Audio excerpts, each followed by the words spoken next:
Good morning, people. So I'm going to look at the charts again. Let's have a little overview. Going forward, what I'll try and do is I'll also try and put together videos of trade breakdowns. I think that'll be really helpful. Um, so here again, outlook. I'm starting with the US dollar, having a look, see what happened last week, see what's happened this week. So I'm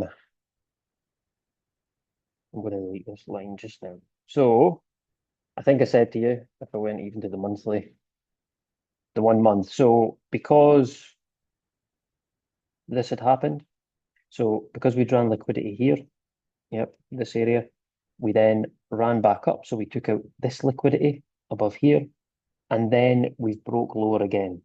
So this, because this is taking liquidity, it's ran liquidity again, and then it's broke lower. This here in purple is a bearish breaker. So when price came and stalled up here, just below it, zoom in on that, just below there. What's that actually? So when price just stalled below that, you can kind of half anticipate that the following month we're going to run that liquidity, touch into this bearish breaker, and then reject. So right now, my bias is that we've done what we need to do up here, and we're going to come and make new lows. So really, my target right now is here, right? There's another little bit of a confluence. So as I come down out the monthly, if I go into the weekly, so here you see that run up there. I'm going to take my 50% actually, and I'm just going to run it there. 50% of that wick is the top of this daily fair value gap. Now, so forget these colors that I've got on the screen just now. Maybe I just hide those. So we got this run up into here. As I said, that was into the bearish breaker. We came down lower. So this was last week. This week's opened because we're now into Monday. So we've actually taken last week's high, and we've also got last week's low hanging in there, right? So these could be some areas. Now, what I'm going to do is I'm going to just go down to the daily chart, right? Now consider the fact that this was the very first of August. So in terms of the monthly candle, sometimes I'm looking for an open, a low, a high, a close within the first open, the lower, open, and the high within the first week of the month. Now, it looks to me like this will be the high of the month potentially. What we could get for the rest of the month is we've tapped into here. We might end up coming lower, taking out this low and this low, and then reverting back into the range, potentially. Again, we're not hard and fast on this. We're just aware that these things can happen. So right now, what happened today, Sunday evening into Monday, DXY tapped up into here. Now, without this on the charts, it probably looks extremely random. Like, oh, why is it just ran up here and come down? However, I already had this marked up, and if you look at last week's video, this yellow box is now, it's an inverted level. Okay, so this fair value gap, price sliced through it, didn't stop.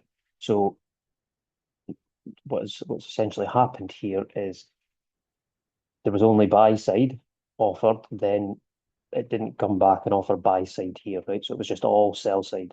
So this here is now what I would call a balanced price range. Price shouldn't need to come back up into here. If price starts coming back up into here, then we're bullish on DXY, right? So price shouldn't return to this area. If it is, then we're almost guaranteed to be bullish. I believe we're now bearish. I think a high of the month potentially. Now we're going to make our way down here. So with that in mind, there's also the advanced concept of a market maker buy model or a market maker sell model. So this is a kind of a classic example, right? So what we've actually got is this side is the buy side of the curve. So coming up into here, what we've done here when we've tapped into that bearish breaker is touched into our higher time frame PD array, as he calls it, premium discount array, right? This is what ICT says. So this is like the buy side of the curve, and now we're into the sell side of the curve. So just like this, where this buy side of the curve, any of these fair value gaps should act as resistance, just like it's acted here, right? So we've got this here, although it's not my preferred. We've got this here, if I go back to the weekly, you've got this volume imbalance. See that between those two candles? Right, so I've got that marked on the chart. And now price is going to make its way down here. So if, let's just say, because it's a weekly level, let's just say at the end of this week, we end up down here, right? The following week, the start of the week, we run up into this area. I would expect that to act as resistance. Price to reject from there, and for the following week, this to start making its way down. Okay, we don't know how explosive this week will be, how low we'll go, but also, I don't know if you've seen here or if I mentioned it, but this was last week's candle. So you'll see here it ran up and took last week's liquidity as well. Now it's rejected.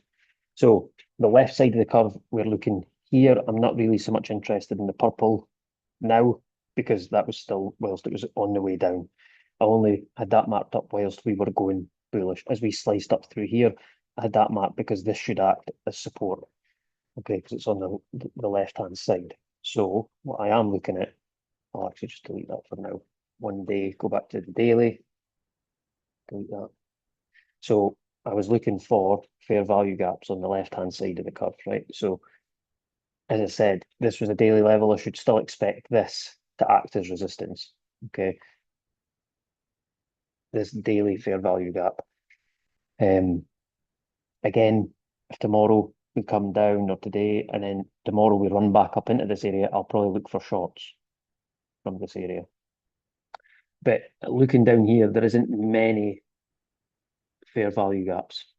Okay, so there's this one here, which you'll see again, it acted as support to go higher, right? But what will happen is as price starts to make its way down, it'll come under here, and if it runs back up into this area on a closing basis, remember, it can run away up here on a wick, and you think, oh no, it's bullish, but it's not. You need to look at the daily closing candle, and then it'll run lower potentially. So once I see this higher time frame area of interest get hit, I start to see this reject. I start to see this resist price, yeah, push it lower. Now I'm looking at going, right, okay, I feel like I can get on side here. I feel like I understand what's happening in the markets. It's not random. We've done what we need to do up here. We're now seeking, so this would be classed as internal range liquidity. And now we're seeking external range liquidity. This is now in a sell program, okay, on DXY. So we just need to find the areas that we are happy to trade from, right? So even if I go to a 4-hour, I don't know if I've said this as well, but I don't like using the 4-hour chart for DXY and EU because they start at different times. So it's not a direct reflection. So if I look at this candle, it's only got 15 minutes left, right, of the 4-hour candle to be made. However, that started at it's US time, so 9 o'clock. But if I switch down quickly into EU, you'll see here. Oh, wait a minute, it's not right.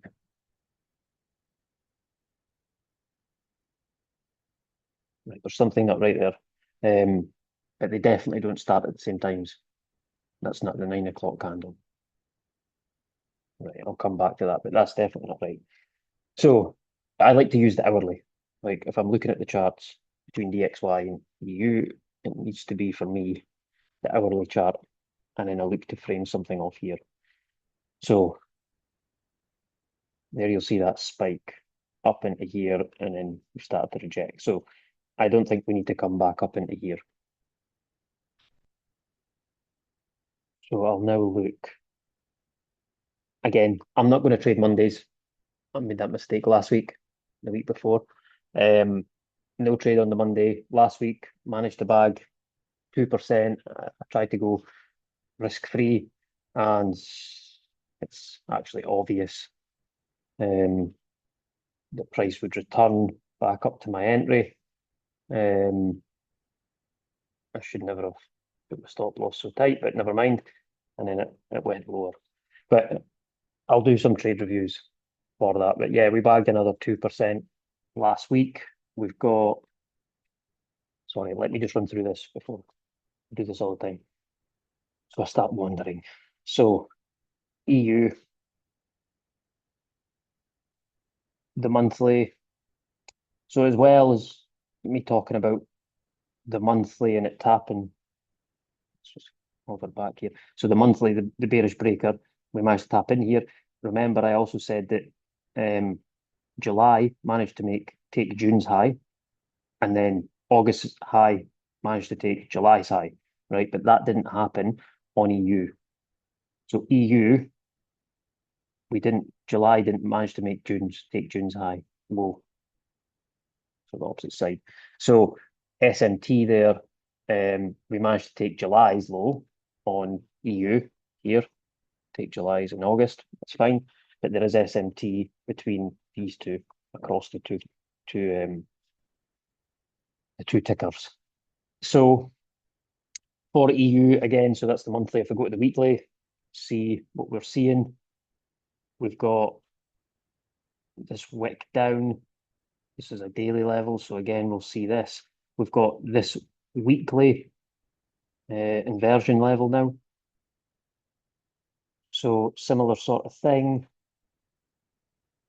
I won't use it hugely. It's just another little guide, but it's hard to find areas on EU just now.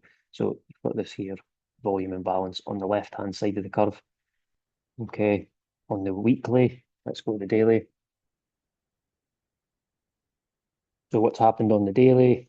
See here, we take that to there.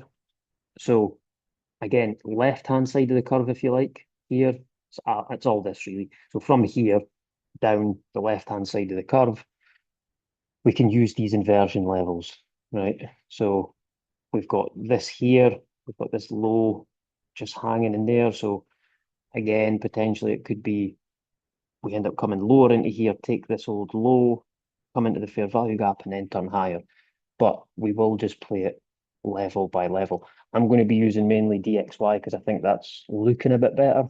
And I'll reference that for any trades that I'm going to take on EU. So right now, Monday, we're going to let Monday play out. Let's see what happens. If we look at the weekly, so we've taken the high on DXY, right? So this has been taken on DXY because it wicked down and then it's rejected. The low on DXY hasn't been taken yet, but that's in there too.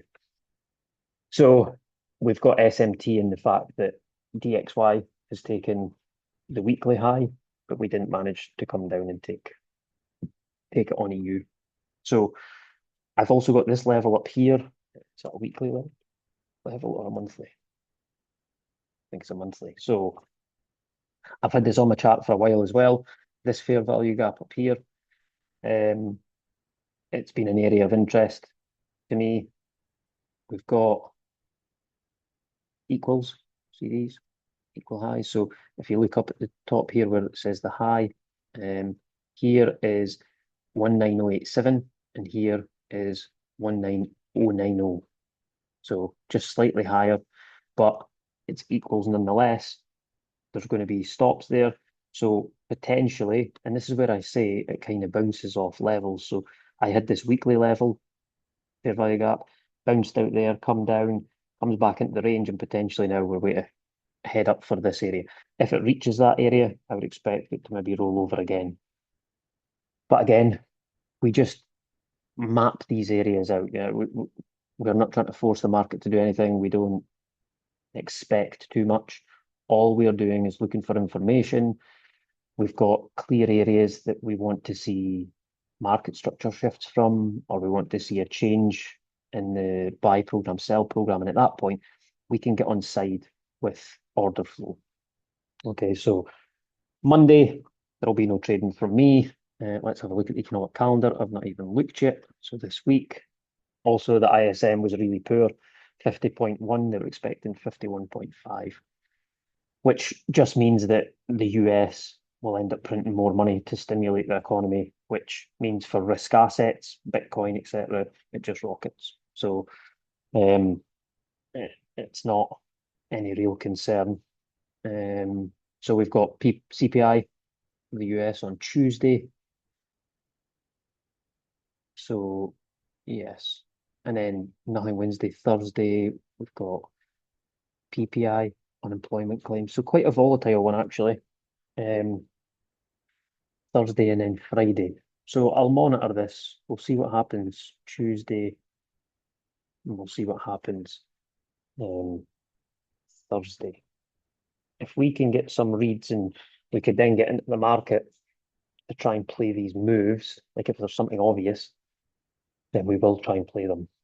But ultimately for the monthly candle, we're looking to consider that we're only on the 11th of the month. So to me, there's still 2 weeks of expansion for that monthly candle.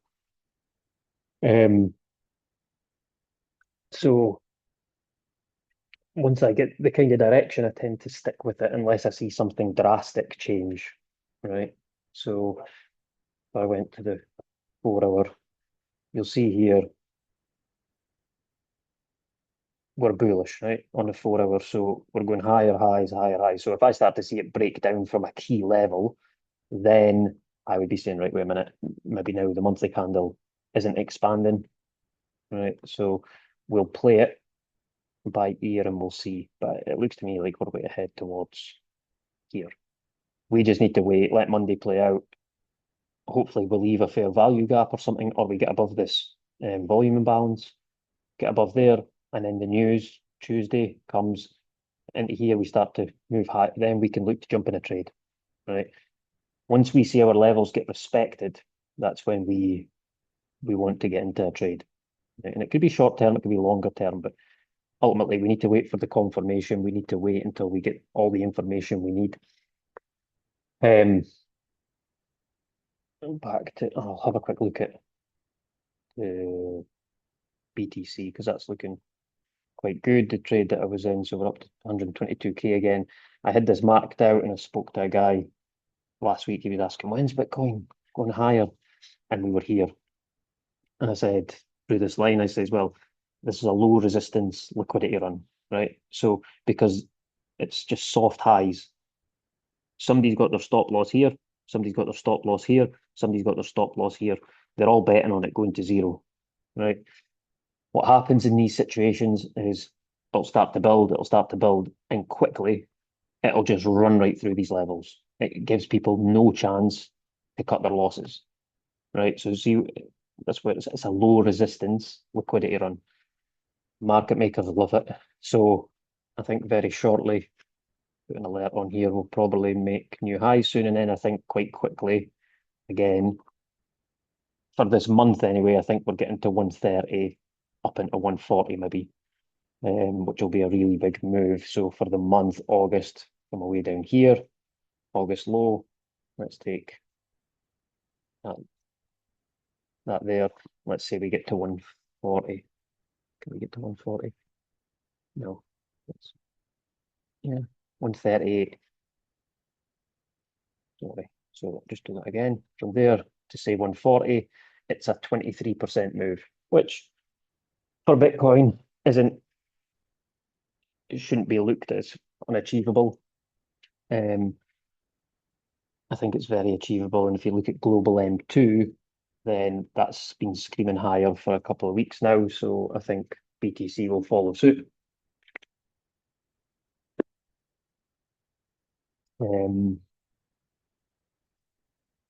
Yeah, that's good. I've got that trade running just now. I think it's sitting at,